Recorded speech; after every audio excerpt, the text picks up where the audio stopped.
اللهم صل على محمد وآل محمد. بسم الله الرحمن الرحيم.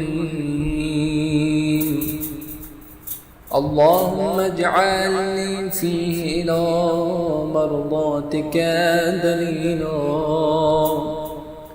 ولا تجعل للشيطان فيه علي سبيلا، واجعل الجنة لي منزلا ومقيلا، يا قاضي حوائج الطالبين.